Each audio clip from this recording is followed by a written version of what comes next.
saw Jacob Baugh top 8 the Standard Open with green-black Devotion. Very similar to this kind of deck. And the black splash was for Farika, which is good against Supreme Verdict. Creatures die, well, we've got ammo.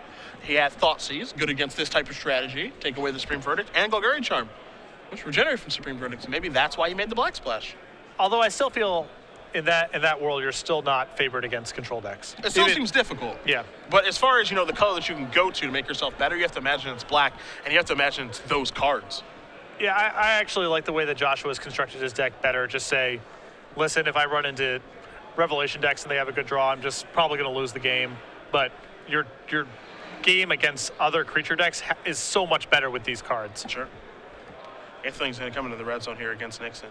Davis is going to figure out how many times should you pump him, because he has to worry about the pool of Chronos that's on the board going monstrous, of course. And in fairness, Prime Speaker gives you some hope of beating a control deck. I mean, the matchup's still going to be bad, but you have some hope at least. So now it's time to manage Aetherling, and how do you go about doing it?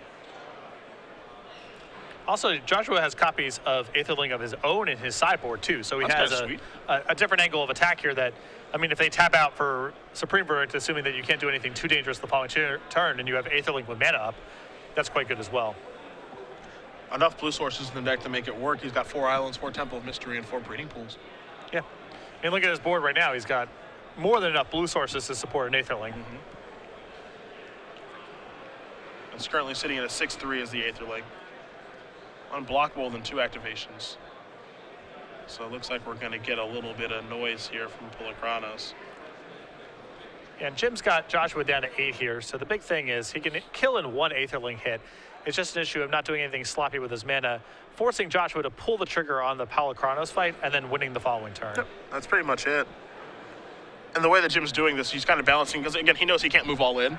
Yeah. Because there would just be a fight there and he'd have to blink it out. So I think, he's kind of bobbing and weaving and stuff like that. But how to go about doing this, if he hits him for 6 and puts him to 2, then those Mutavaults become lethal on their own. Yeah. So I think that might be the important play here. And he can still make Aetherling unblockable and pump backwards the following turn and try to kill him with a 2/7 or whatever it is. Yeah. Holophon going to come into play tapped. I think we might see Aetherling blink out. We will. Jim have a spell to cast? Nope, just Aetherling going to come on back to protect Davis and his 5-0 record here with this blue-white control deck. Again, we're going to be trying to sit down with him in the sideboard. The problem here, you see the time on the clock, 4 minutes and rolling, is that Jim's matches take a while. Oh, yeah. They are not short. So getting the opportunity to sit down with him in the sideboard, and a lot of people have been asking at home on Twitter, what exactly is his list? Again, 3 Planar Cleansings, no Detention Spheres, no Banishing Lights. How did he come to these decisions? That's what we want to sit down and talk to him about. And look how long this game's been going on for. I mean, both Joshua and Jim have a boatload of mana in play. So this looks like a game where Jim probably revved multiple times. There are no quick wins for Jim. No. It cannot be done.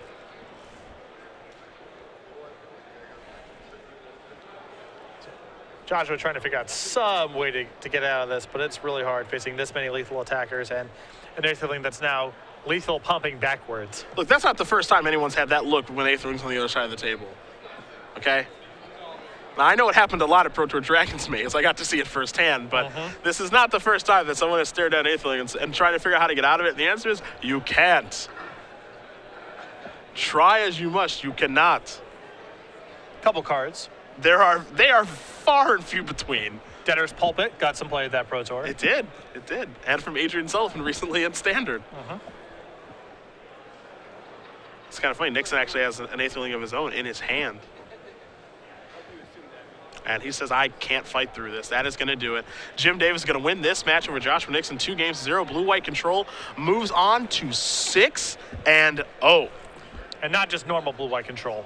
Jim Davis with an entirely different take. You see the card that was in Nixon's hand right now. I hope you caught it. It was a copy of Unravel the Aether.